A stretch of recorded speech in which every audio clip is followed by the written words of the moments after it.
web of time, like an invisible giant net stretching across 10,000 years, slowly spreads in the cold East Asian winds. A 10,000-year encounter is brewing in the unconscious flow of nature. The collector unknowingly meets wild plant seeds in the ancient climate change as glaciers recede.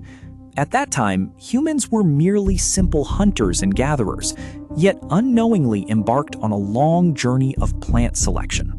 The pottery shards and bone tools in the archaeological site quietly tell the secret connection of early East Asian ecology, and genetic evidence reveals the ancient blood fusion of Ainu ancestors with northern peoples.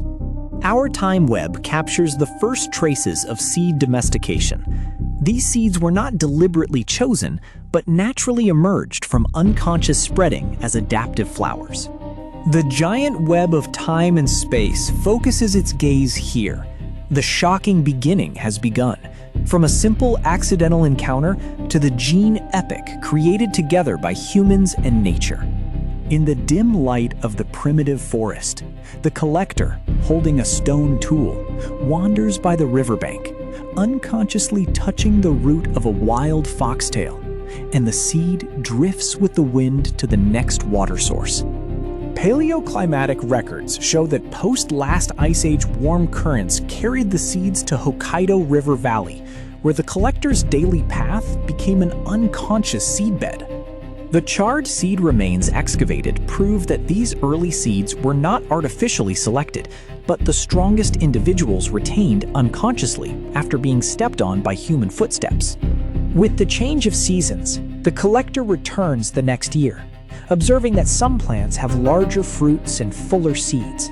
And at that time, humans began to record in their minds, "This is a good seed." The time web appears at this moment, connecting ancient genetic data and modern breeding bridges, with unconsciously spread seeds quietly accumulating adaptive genes.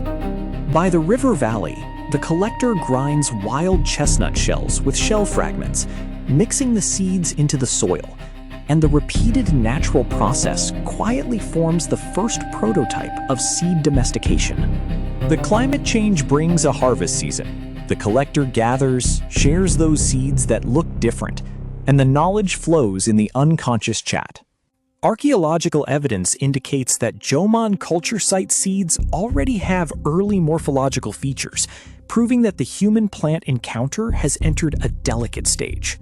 The collector weaves a basket with fine vines, harvests those wild plants that naturally grow the most vigorously, and brings the seeds with roots back to Khotan, preserving them as a potential seed library for the next season. Unconscious wandering becomes the key to seed spreading. The wind blows over the valley, seeds fall into new soil, and human footprints and natural cycles intertwine into a web on the time web. Paleogenetic research shows that the mutant genes carried by these early seeds are the origin of later crop breeding, originating from accidental selection in unconscious spreading. The collector observes a plant with wider leaves and thicker stems, and the seeds begin to be marked in memory, as the symbiotic relationship between humans and plants quietly sprouts. The time web narrows the distance, revealing the turning point from simple spreading to the first seed domestication. And the collector's hands are no longer just collecting, but unconscious gene engineers. In the summer by the river, the collector squats down to carefully examine the wild grapevine fruits, picks out the seeds carefully, and places them into a dry shell container. In the excavated storage pit, early Ainu seed mixtures were found, proving that humans had begun to intentionally retain the most suitable seeds. Unconsciously spread seeds fall in the wind, and the next day when the collector passes by, he notices some plants are taller and stronger, and gene selection quietly starts at that time. Paleoclimatic data confirms that warm and humid climate promoted the reproduction of these seeds, and the collector therefore accumulated more high-quality seed samples. The collector wraps the seeds with red willow leaves, simulating early storage methods, and the time web appears at this moment, connecting genetic transmission from past to future. The seed of a certain plant is unintentionally squeezed during collection, and its shape undergoes subtle changes. As humans begin to form the inner cognition, this is an excellent variety. By the river valley, the collector scatters the seeds into shallow pits, covers them with soil, and the next year observes that the seedlings grow more vigorously, and the domestication chain quietly extends in the unconscious. Paleogenetic evidence shows that the disease-resistant genes carried by these early seeds are the ancestors of modern crops, originating from Ainu's unconscious selection. The collector peels off the wild chestnut kernels with shell fragments, selects the full seeds, and places them in a pottery jar for storage, marking the initial formation of seed domestication. The wind blows over the mountain ridge. Seeds spread with birds or water flows. The collector becomes a bridge, and unconscious wandering becomes the carrier of gene flow. The plant remains in the archaeological site show that the early seeds already have enlarged fruit characteristics, proving that the human-plant encounter has entered the domestication stage. The time web stretches, revealing the continuous cycle from spreading to domestication, and the collector's hands and nature jointly shape history in the intertwining of time and space. The collector returns to Khotan, distributes the seeds to companions, and the knowledge is passed in the chat, with the unconscious encounter nurturing the first batch of domesticated seeds.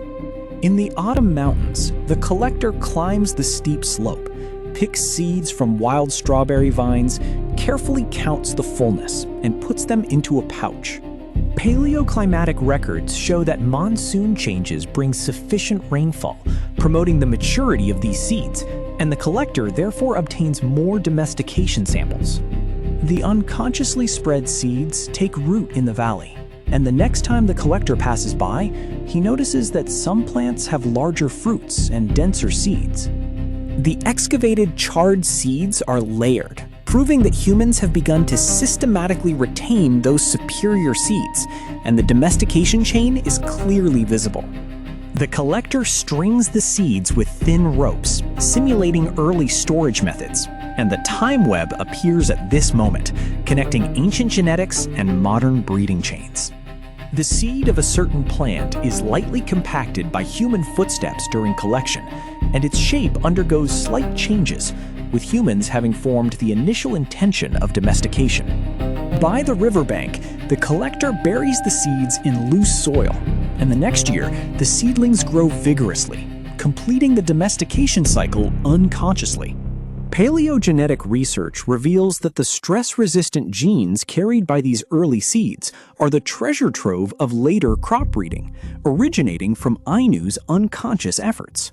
The collector grinds wild chestnut shells with shell fragments, selects the seeds, and places them in a wooden box for storage, marking the deepening of seed domestication. Birds circle in the air, seeds drift with the wind. The collector becomes the unconscious bridge, and the encounter between nature and humans intertwines on the time web. The plant remains in the archaeological site show that the early seeds already have enlarged fruit and dense arrangement characteristics, proving that domestication has entered the substantive stage.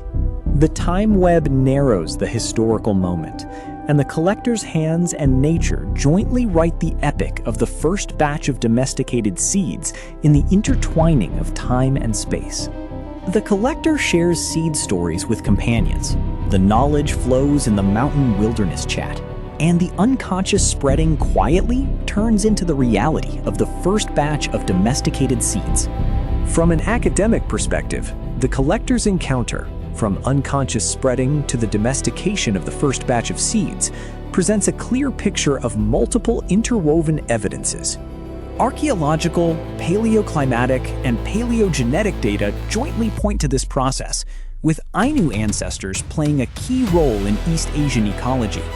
Our time web captures these academic evidences, revealing the long genetic selection journey between humans and plants that began unconsciously.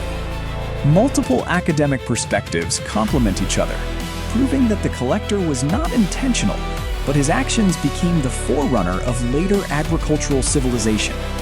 The time web connects the ancient and modern, showing that this encounter is not only a natural event, but also the starting point of human civilization history.